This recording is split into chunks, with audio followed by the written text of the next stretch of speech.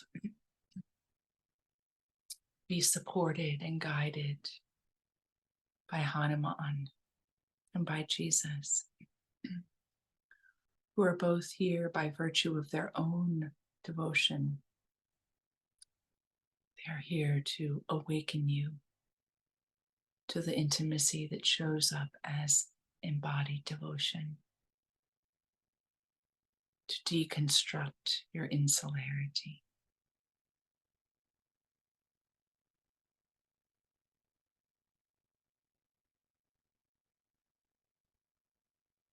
We are here to be birthed anew.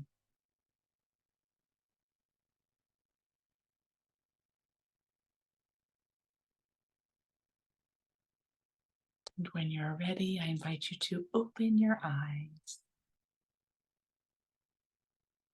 Have a wonderful day, everyone. Great to be with you.